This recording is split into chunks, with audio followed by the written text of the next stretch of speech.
નમસ્કાર દર્શક મિત્રો, હું Yogesh Patel live group news ચેનલમાં આપનું સ્વાગત કરું છું. નિહાળી આજના સમાચાર. ભરૂચમાં કોંગ્રેસે એક બેઠક પર બે દાવેદાર કુતુબુદ્દીન પટેલનું ફોર્મ રદ કરાયું અને શમશાદ સૈયદ અલીને સત્તાવાર ઉમેદવાર જાહેર કરાયા હતા. ભરૂચમાં સ્થાનિક સ્વરાજની ચૂંટણી પહેલા જ કોંગ્રેસમાં ભડકો જોવા મળી રહ્યો છે. વોર્ડ નંબર 2 માં મેન્ડેટ આપવાની પ્રક્રિયામાં થયેલા છબરડા અને આંતરિક ખેંચતાણને કારણે પક્ષની જૂથબંધી હવે જાહેરમાં આવી ગઈ છે. ઘટનાની વિગતો એવી છે કે ભરૂચના વોર્ડ નંબર 2 માં કોંગ્રેસ દ્વારા બે અલગ અલગ ઉમેદવારોને મેન્ડેટ આપી દેવામાં આવતા અસમંજસની સ્થિતિ સર્જાઈ હતી. જોકે ફોર્મ ચકાસણીના અંતે કુતુબુદ્દીન પટેલનું ફોર્મ રદ કરવામાં આવ્યું છે, જ્યારે શમશાદ સૈયદ અલીને પક્ષના સત્તાવાર ઉમેદવાર તરીકે જાહેર કરાયા છે. પરંતુ આ સમગ્ર મામલો આટલેથી અટકતો નથી. ઉમેદવાર શમશાદ સૈયદ અલીએ શહેર કોંગ્રેસ સમિતિ અને શહેર પ્રમુખ સલીમ અમદાવાદી સામે મોરચો માંડ્યો છે. શહેર સમિતિએ મનમાની ચલાવી છે. મને રાજકીય રીતે વેતરી નાખવાનો અને પક્ષમાંથી મારું કદ ઘટાડવાનો આ એક સુનિયોજિત પ્રયાસ હાથ ધરવામાં આવ્યો હતો. સલીમ અમદાવાદીએ કાર્યકરો વચ્ચે ખટરાગ ઊભો કર્યો છે, જેનાથી પક્ષને મોટું નુકસાન થઈ શકે છે. શમશાદ સૈયદ અલીનો સીધો આક્ષેપ છે કે શહેર પ્રમુખે જાણી જોઈને બેવડી રમત રમી છે, જેને કારણે પાયાના કાર્યકરોમાં ભારે રોષ જોવા મળી રહ્યો છે. ચૂંટણીના આરે ભરૂચ કોંગ્રેસના આ આંતરકલહથી ભાજપને સીધો ફાયદો થશે કે કેમ તે હવે જોવાનું રહ્યું. ચૂંટણી પહેલાં જ ભરૂચ કોંગ્રેસમાં ગાબડા શું પક્ષને ભારે નુકસાન પહોંચાડી શકશે કે પછી મોવડી મંડળ દ્વારા આ વિવાદને થાળે પાડવામાં આવશે તે જોવું રહ્યું. પ્રદેશ કોંગ્રેસ સમિતિનું મોવડી મંડળ, મારા ભરૂચના કોંગ્રેસના કાર્યકર્તાઓ, મારા વોર્ડની જનતા અને મારા લડાયક યોદ્ધાઓ દ્વારા જે મારા પર વિશ્વાસ મૂકીને મને કોંગ્રેસનો ઉમેદવાર બનાવવામાં આવેલો છે, હું ખૂબ ખૂબ એમનો આભાર માનું છું. એમની સાથે સાથે સમગ્ર ચૂંટણી પ્રક્રિયાના અંદર જે રીતે 2 દિવસથી જે મેન્ડેટનો મામલો હતો અને જે ઉમેદવારનો ઇસ્યુ હતો તેના પર આજે જિલ્લા ચૂંટણી અધિકારીશ્રીએ જે નિર્ણય લઈને એ મેન્ડેટ મને અને મારા સાથી મિત્ર હેમેન્દ્રભાઈ કોઠીવાલાને અમારો મેન્ડેટ એક્સેપ્ટ કરીને અમને ઉમેદવાર જાહેર કરેલા છે. એટલે સમગ્ર ચૂંટણી પ્રક્રિયાનો પણ હું આદર કરું છું. ખાસ કરીને કહેવા માંગુ છું કે પ્રદેશ મોવડી મંડળના નેતૃત્વમાં શહેર કોંગ્રેસ સમિતિના પ્રમુખની હાજરીમાં, જિલ્લા કોંગ્રેસ સમિતિના પ્રમુખની હાજરીમાં, તાલુકાના પ્રભારીઓશ્રીઓ, જિલ્લા કોંગ્રેસ સમિતિના પ્રભારીશ્રીઓ, એમની સમગ્ર ટીમની હાજરીના અંદર ભરૂચ કોંગ્રેસના નગરપાલિકાના ઉમેદવારોની જ્યારે ચર્ચા થઈ અને નામો જે પીએસસી કમિટીમાં નક્કી થયા, એ નામો નક્કી થયા પછી જે મેન્ડેટ આપવાના હતા એ મેન્ડેટ આપવાના અંદર જે રીતે શહેર કોંગ્રેસ સમિતિના પ્રમુખે જે ગડબડ ગોટાળા કરેલા છે અને જે નામો અગાઉથી કહી શકાય કે એની મંજૂરી મળી ગઈ હતી, તો એમને કેમ તમે મેન્ડેટ આપવામાં ન આવ્યા? અને એ મેન્ડેટ આપવામાં તો ન આવ્યા, પણ તમે એટલું કન્ફ્યુઝન ઊભું કરી દીધું કોંગ્રેસના કાર્યકર્તાઓ વચ્ચે કે આજે કાર્યકર્તાઓ અંદર કહી શકાય કે બંને કાર્યકર્તાઓ વચ્ચે મનદુખ થવા પામ્યું છે. એનો તમામ કહી શકાય કે ભરૂચ શહેર કોંગ્રેસ સમિતિના પ્રમુખ સલીમભાઈ અમદાવાદી જવાબદાર છે. એમણે આ રીતે જે આખી પ્રક્રિયાને કહી શકાય કે આ રીતે ગોઠવવામાં આવેલી હતી એ ખૂબ જ કહી શકાય કે દુઃખદ છે. ખાસ કરીને પ્રદેશમાંથી 1 દિવસ પહેલા મોવડી મંડળના એક પ્રદેશ કમિટીને મોકલવામાં આવ્યું હતું આ મેન્ડેટના મામલાના અંદર. ત્યારે પણ કહેવામાં આવ્યું હતું કે જે અગાઉથી નક્કી થયેલા નામો છે તેમને મેન્ડેટ આપવાના છે, તો એમને કેમ મેન્ડેટ એમને નહીં આપ્યા? મારા મિત્ર, મોટા ભાઈ કહી શકાય એવા કરણભાઈ કુતુબુદ્દીનભાઈ પટેલ એ મારા સારા મિત્ર છે. એમણે પણ ટિકિટ માંગી હતી. બધાનો અધિકાર છે લોકશાહીમાં ટિકિટ માંગવાનો. એમણે ટિકિટ માંગી હતી. પ્રદેશે, મોવડી મંડળે અને શહેર કોંગ્રેસ સમિતિએ બધાની હાજરીમાં એમને ક્યાં લડાવવાના છે ક્યાં નહીં લડાવવાના એ નક્કી થઈ ગયું હતું. તો છેલ્લી ઘડીએ જ્યારે કોરા મેન્ડેટ લઈને આ આખું કૌભાંડ આચરેલું છે શહેર કોંગ્રેસ સમિતિના પ્રમુખે, કઈ રીતે એમણે કુતુબુદ્દીનભાઈને 2 નંબરના અંદર ઉમેદવાર બનાવીને એમના ખભે બંદૂક મૂકીને અમારા કાર્યકર્તાઓ વચ્ચે દુશ્મનાવટ ઊભી કરવાની જે કોશિશ કરેલી છે એ ખૂબ નિંદનીય છે. શહેર કોંગ્રેસ સમિતિના પ્રમુખે આના ઉપર જવાબદારીપૂર્વક રાજીનામું પણ હું માંગુ છું એમનું કે રાજીનામું તમારે આપવું પડે. આના ઉપર તમે એક જવાબદાર છો, જવાબદાર નેતા તરીકે તમે આ શું કરી રહ્યા છો? તમે કોંગ્રેસના કાર્યકર્તાને અંદર લડાયા. જિલ્લાના પ્રભારી શ્રી મનહરભાઈ પટેલ એ ખૂબ સારા અને સાચા નેતા છે. તેમણે 2 દિવસ પહેલા જ એમને ગતિવિધિ ખબર પડી ગઈ હતી, એટલે જ એમણે પ્રભારી પદ છોડી દીધું. મેન્ડેટ હાથમાં ન પકડા હતા એમણે, એટલે કે એમને ખબર હતી કે શું અહીંયા ગોટાળો થવાનો છે. એટલે એમની સ્વચ્છ છબીના કારણે એ વ્યક્તિએ આજે ભરૂચના મેન્ડેટ અસ્વીકાર કરેલા હતા અને પ્રદેશે તાત્કાલિક ધોરણે પ્રદેશની 5 જણની કમિટી બનાવીને મેન્ડેટની આપવાના હતા 10 તારીખે રાત્રે, ત્યારે તરત કમિટીને ભરૂચ મોકલી. શહેર પ્રમુખને પણ મળ્યા, રાત્રે જિલ્લા કોંગ્રેસ સમિતિના પ્રમુખને પણ મળ્યા. ત્યાં બાંયધરી બધી લેવામાં આવી હતી. એ પછી પણ આ રીતે ધંધા કરવામાં આવ્યા. એ ખૂબ કહી શકાય કે પોતાની મનમાની ચલવી છે. એ કોંગ્રેસ પાર્ટી ક્યારેય પણ ચલવી નહીં શકે. અને આવનારા દિવસોના અંદર, આ ચૂંટણીની અંદર કહી શકાય કોંગ્રેસ પાર્ટીના યોદ્ધાઓ કહી શકાય કે ભારતીય જનતા પાર્ટીને ધૂળ છકાવશે જ. પણ જે રીતે આ કાંડ થયો છે એના ઉપર અમે ખૂબ કહી શકાય કે ખૂબ નિંદનીય ઘટના છે. પ્રદેશ મોવડી મંડળ જાણે આનો જવાબ સલીમભાઈ અમદાવાદી આપે. બરાબર, એ કમિટીના અંદર સલીમભાઈ હાજર હોય અને નિર્ણય લેવાયો હોય તો ત્યારે આ ધંધા કેમ કર્યા બધાને? એકને નહીં, બધાને. એ કહે છે કે મને મેન્ડેટ મળ્યા, તો આજે તમે જુઓ, હમણાં સ્ક્રુટની હતી, કોંગ્રેસના ઉમેદવાર અમુક જગ્યાએ નથી, એવી વાત અમને જાણવા મળી છે. અમુક જગ્યાએ ભારતીય જનતા પાર્ટી સામે કેમ ઉમેદવાર મૂકવામાં નહીં આવ્યા? શહેર પ્રમુખે તો આવા કયા કારણોસર આ બધા ખેલ પોતે રમેલા છે, એનો જવાબ પાર્ટીને આપવો પડશે અમને. ભરૂચમાં સ્થાનિક સ્વરાજની ચૂંટણીમાં આમ આદમી પાર્ટીના ઉમેદવારોને પોલીસ દ્વારા ખોટી રીતે હેરાનગતિ કરવામાં આવી રહી હોવાના આક્ષેપો કરવામાં આવ્યા હતા. આમ આદમી પાર્ટી દ્વારા ભરૂચ જિલ્લા પોલીસ પર ગંભીર આક્ષેપો કરવામાં આવ્યા છે. પાર્ટીના જિલ્લા પ્રમુખ પિયુષ પટેલ દ્વારા પોલીસ અધિક્ષકને લખાયેલા પત્રમાં જણાવ્યું છે કે સ્થાનિક સ્વરાજની ચૂંટણી પ્રક્રિયા દરમિયાન પાર્ટીના ઉમેદવારો, કાર્યકરો અને પદાધિકારીઓને પોલીસ દ્વારા ખોટી રીતે હેરાન કરવામાં આવી રહ્યા છે. છેલ્લા કેટલાક દિવસોથી ભરૂચ જિલ્લાના વિવિધ પોલીસ મથકો દ્વારા આ પાર્ટીના કાર્યકરો અને ઉમેદવારોને બિનજરૂરી રીતે દબાણ કરવામાં આવી રહ્યું છે. કેટલાક કેસોમાં ખોટા કેસ દાખલ કરવાની ધમકી પણ આપવામાં આવી રહી છે અને પોલીસ સ્ટેશનમાં બોલાવી હેરાનગતિ કરવાના બનાવો પણ સામે આવ્યા હોવાનું પત્રમાં ઉલ્લેખ છે. આ પાર્ટીએ આ પરિસ્થિતિને લોકશાહી માટે હાનિકારક ગણાવી છે. પત્રમાં જણાવ્યું છે કે લોકશાહી દેશમાં દરેક રાજકીય પક્ષને સમાન અધિકાર મળવો જોઈએ અને ચૂંટણી દરમિયાન પોલીસ દ્વારા કોઈપણ પ્રકારનું પક્ષપાતી વર્તન યોગ્ય નથી. પાર્ટીએ પોલીસ અધિક્ષકને વિનંતી કરી છે કે તમામ પોલીસ સ્ટેશનની યોગ્ય સૂચના આપી આ પ્રકારની હેરાનગતિ તાત્કાલિક બંધ કરવામાં આવે, સાથે જ જ્યાં ખોટા અથવા બિન આધારભૂત કેસ નોંધાયા હોય ત્યાં યોગ્ય તપાસ કરીને જવાબદાર લોકો સામે કાર્યવાહી કરવાની પણ માંગ કરવામાં આવી છે. હાલમાં ગુજરાતની અંદર જ્યારે સ્થાનિક સ્વરાજનું ઇલેક્શન ચાલી રહ્યું છે, ત્યારે ગઈકાલે જે ફોર્મ ભરવાની પ્રક્રિયા હતી એનો છેલ્લો દિવસ હતો અને આના જે છેલ્લા દિવસે આમ આદમી પાર્ટીના કેટલાક જે કાર્યકર્તાઓ છે, જે લોકોએ ઉમેદવારી નોંધાવી હતી ને એ લોકો ગઈકાલે જે ફોર્મ ભરવા માટે જવાના હતા, કેટલીક સીટો ઉપર આમ આદમી પાર્ટીના જે ઉમેદવારો છે ઉમેદવારી પત્રક નથી ભરી શક્યા. એની પાછળનું કારણ આ ભારતીય જનતા પાર્ટી એ પોલીસને આગળ રાખી, ભરૂચ જિલ્લા પોલીસને આગળ રાખી અલગ અલગ જગ્યાએ અમારા ઉમેદવારોને ડરાવા ધમકાવવાનું જે કાવતરું કર્યું છે એ ખૂબ નિંદનીય બાબત છે. લોકશાહીનો પર્વ જ્યારે ઉજવી રહ્યા હોય અને જ્યારે સંવિધાનને હાથમાં રાખી અને જ્યારે કસમો ખાધી હોય ત્યારે આ નેતાઓ જ્યારે પોલીસને આગળ રાખી અને આમ આદમી પાર્ટીને એટલે કે જે ઉમેદવારો છે ઉમેદવારોના નામાંકન કરવા માટે ના જવા માટે ભલભલી એ લોકોએ કાવતરા કરી દીધા છે. ત્યારે અત્યારે ગઈકાલે જે ફોર્મ ભરાઈ ગયા, જેટલા પણ ઉમેદવારોના અમારા ફોર્મ ભરાયા, આ તમામ ઉમેદવારોના ફોર્મ ભરાયા પછી પણ હવે એ લોકોના ફોર્મ પાછા કેવી રીતે ખેંચાવાય અને કેવી રીતે ડરાવી ધમકાવીને રખાય, એ લોકો પ્રચારમાં ન નીકળી શકે એના માટેના પણ હજી પણ પોલીસ દ્વારા કાવતરા ચાલુ છે. ત્યારે તાજેતરમાં જ અત્યારે સવારમાં જ અમારા જાડેશ્વર જિલ્લા પંચાયતના ઉમેદવાર રાજુભાઈ વસાવા, એમના ઘર પાસે પોલીસ જઈને બેસી રહે છે. અમારા અંડાળા જિલ્લા પંચાયતના ઉમેદવાર અરુણભાઈ વસાવા, એમના ઘર પાસે પોલીસ આંટા ફેરા મારે છે, એમની ગાડી રસ્તામાં રોકી અને એમને પૂછપરછ કરે છે. અમારા સુરેશભાઈ અંડાળા જિલ્લા પંચાયતમાંથી વિસ્તારમાંથી આવે છે, એમના ઘર પાસે એમના પોલીસવાળા એમના ઘરે જાય છે, એમના મા બાપને પૂછે છે કે ભાઈ તમારો દીકરો શું કરે છે, દારૂનો ધંધો કરે છે, તમારો દીકરો આમ આદમી પાર્ટીમાં જોડાયેલો છે. અમારા બાળભૂત જિલ્લા પંચાયતના ઉમેદવાર વીરસિંહ બાપુ, એમની એક્ટિવા એમના ઘરના આંગણે પાર્ક કરેલી, એ એમને ડિટેન કરી લીધી પોલીસે. આટલી બધી તાનાશાહી આ ભારતીય જનતા પાર્ટીની અત્યારે ચાલી રહી છે ગુજરાતની અંદર. ગુજરાતની જનતાને આ વખતે મજબૂત વિકલ્પ છે.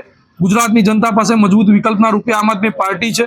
એટલા માટે આ વખતે ભારતીય જનતા પાર્ટી ડરી ગઈ છે, આમ આદમી પાર્ટીથી ડરે છે. તમામ નેતાઓ ભારતીય જનતા પાર્ટીના નેતાઓ ડરે છે.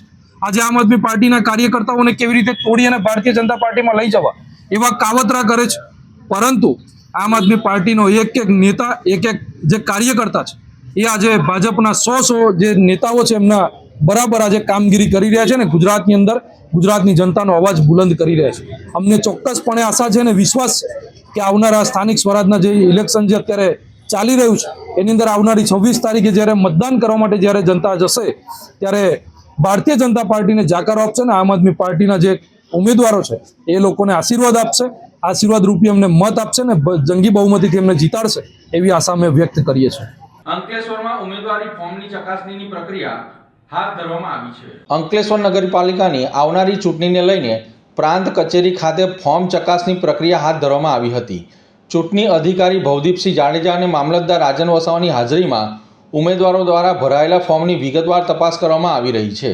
અંકલેશ્વર નગરપાલિકાની ચૂંટણી માટે કુલ 9 વોર્ડમાંથી 36 બેઠકો માટે 107 ઉમેદવારી ફોર્મ ભરાયા હતા, જ્યારે અંકલેશ્વર તાલુકા પંચાયતની 26 બેઠકો માટે 67 ઉમેદવારી ફોર્મ દાખલ કરવામાં આવ્યા છે. ચૂંટણી પ્રક્રિયામાં મહત્વપૂર્ણ તબક્કા રૂપે ફોર્મ ચકાસણી પૂર્ણ થયા બાદ હવે ઉમેદવારો માટે 15મી તારીખે ફોર્મ પરત ખેંચવાનો દિવસ નક્કી કરવામાં આવ્યો છે. આ દિવસે અંતિમ ઉમેદવારોની યાદી સ્પષ્ટ થશે અને ચૂંટણીનું ચિત્ર વધુ સ્પષ્ટ બનશે. ચૂંટણી તંત્ર દ્વારા તમામ પ્રક્રિયા પારદર્શક અને નિયમ મુજબ હાથ ધરવામાં આવી રહી હોવાનું અધિકારીઓએ જણાવ્યું છે. ઝઘડિયાના રાજપારડી ખાતે વિદેશી દારૂનો જથ્થો પોલીસે ઝડપી પાડ્યો હતો. રાજપારડી પોલીસ સ્ટેશનનો સ્ટાફ પેટ્રોલિંગમાં હતો તે સમય દરમિયાન વિદેશી દારૂનો જથ્થો ભરેલી કાર ઝઘડિયા તરફથી રાજપારડી તરફ આવી રહી હોવાની બાતમી મળી હતી. જે મળેલી બાતમીના આધારે રાજપારડી પોલીસે રાજપારડી નજીક વોચ ગોઠવી હતી. તે સમય દરમિયાન કાર આવતા તેને રોકી અંદર તપાસ કરતા વિદેશી દારૂનો જથ્થો મળી આવ્યો હતો.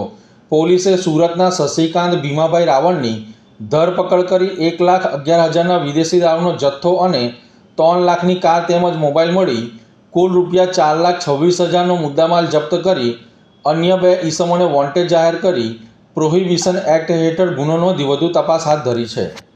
ભરૂચમાં 26 વર્ષથી આજીવન કેદની સજા ભોગવી રહેલા કેદી કાસુભાઈ હઠીલાને વહેલી જેલ મુક્તિ કરવામાં આવતા પરિવાર સાથે લાગણીસભર દ્રશ્યો સર્જાયા હતા. ભરૂચ જિલ્લામાંથી મહત્વપૂર્ણ ઘટના સામે આવી છે. હિમાચલ પ્રદેશમાં આર્મીમાં ફરજ દરમિયાન 1986માં નોંધાયેલા ગુનામાં આજીવન કેદની સજા ભોગવી રહેલા કાસુભાઈ ભલાભાઈ હઠીલાને વહેલી જેલ મુક્તિ આપવામાં આવી છે. નામદાર એડિશનલ સેશન કોર્ટ કાંગરા એટલે કે હિમાચલ પ્રદેશ દ્વારા ઇપીકો કલમ 460 અને 34 હેઠળ આજીવન કેદની સજા ફટકારવામાં આવી હતી. ત્યારથી તેઓ ભરૂચ જિલ્લા જેલમાં છેલ્લા 26 વર્ષથી સજા ભોગવી રહ્યા છે. સરકારના નિયમો મુજબ બીએનએસ કલમ 473 હેઠળ કાસુભાઈ હઠીલાને વહેલી મુક્તિ માટે પાત્ર ગણવામાં આવતા ભરૂચ જિલ્લા જેલ અધિક્ષકે તમામ સંબંધિત અધિકારીઓના અભિપ્રાય મેળવી કેસ ડીજી પ્રિઝન સિમલા એટલે કે હિમાચલ પ્રદેશ ખાતે મોકલી આપ્યો હતો. ત્યારબાદ જેલ સલાહકાર સમિતિની બેઠકમાં સકારાત્મક અભિપ્રાય મળતા હિમાચલ પ્રદેશ સરકારના ગૃહ વિભાગ દ્વારા બાકીની સજા માફ કરીને શરતોને આધીન વહેલી મુક્તિનો આદેશ કરવામાં આવ્યો. આ આદેશ અનુસાર ઇન્ચાર્જ અધિક્ષક એનપી રાઠોડ દ્વારા કાસુભાઈ હઠીલાને જેલમાંથી મુક્ત કરવામાં આવ્યા હતા. જેલમાંથી બહાર આવતા જ પરિવારજનો સાથે તેમની ભાવુક મુલાકાત થઈ, જ્યાં ખુશી અને લાગણીના દ્રશ્યો સર્જાયા હતા.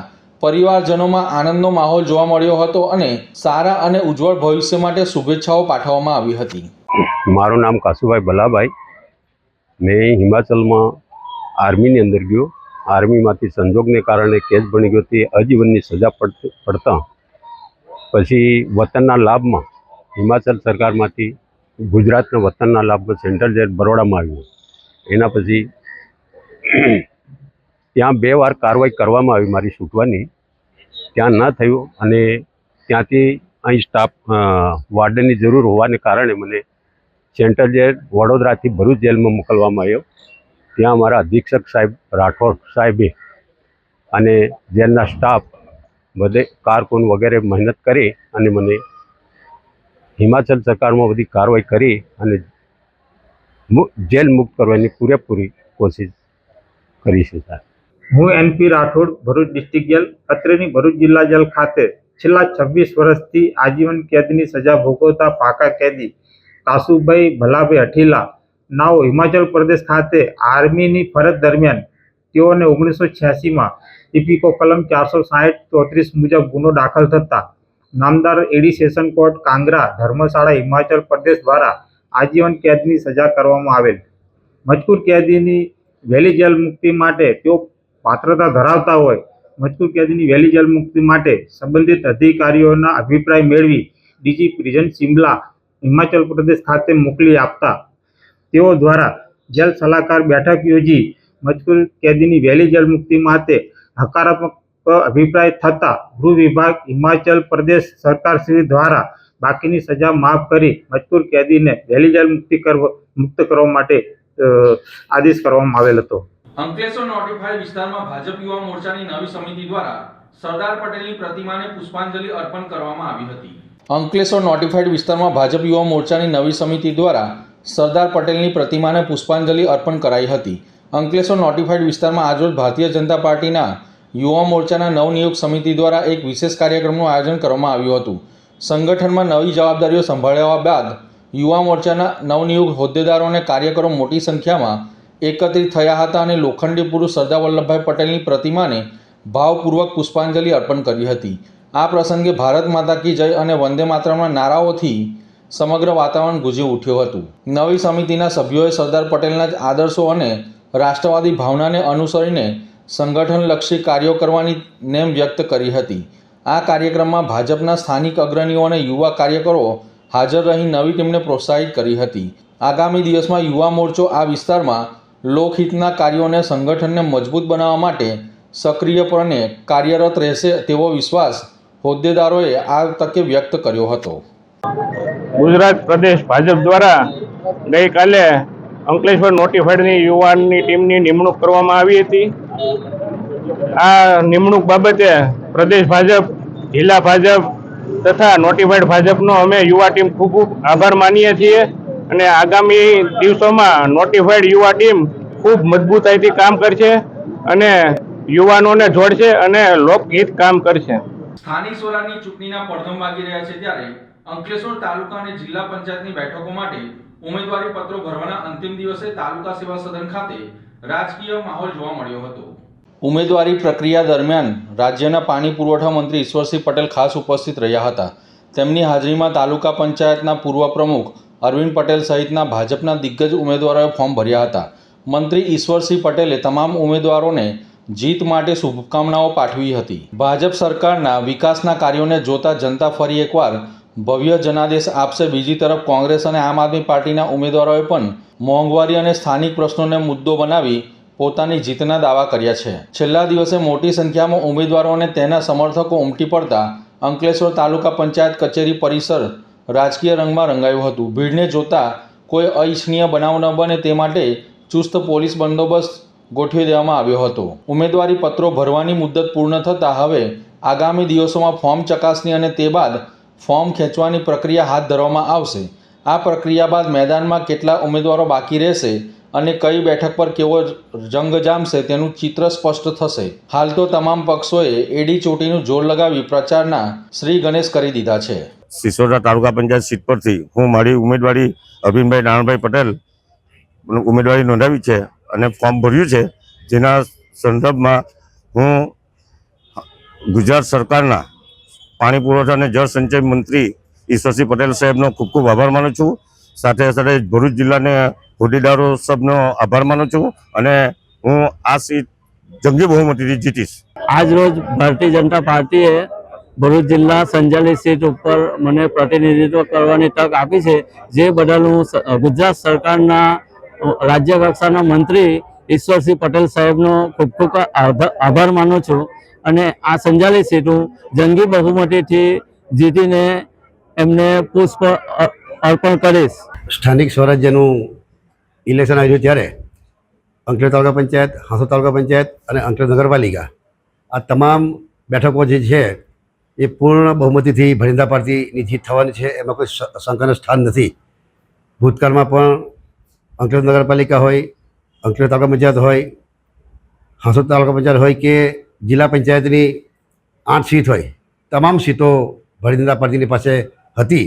અને આ ઇલેક્શનની અંદર પણ જે પ્રકારે ભરિંદા પાર્ટીના શાસનની અંદર આદરણીય વડાપ્રધાન શ્રી મોદી સાહેબના સાનિધ્યની અંદર જે પ્રકારે આખા દેશની અંદર એમાં પણ ખાસ કરીને ગુજરાતની અંદર પણ જે કામ થઈ રહ્યા છે એમાં રાજ્યના મુખ્યમંત્રી આદરણીય શ્રી ભૂપેન્દ્ર પટેલ સાહેબ અને રાજ્યના ડેપ્યુટી મુખ્યમંત્રી એવા હર્ષભાઈ સંઘવીજીના સાનિધ્યની અંદર આ ગુજરાતની અંદર જે અમારા પ્રદેશ ભારતીય જનતા પાર્ટીના પ્રમુખશ્રી એવા જગદીશભાઈ વિશ્વકર્માજીના સાનિધ્યની અંદર સમગ્ર ભરૂચ જિલ્લામાં તો ખરું જ, પરંતુ સમગ્ર ગુજરાતની અંદર ફરીથી ભારતીય જનતા પાર્ટીનો ઝંડો લહેરાવવાનો છે.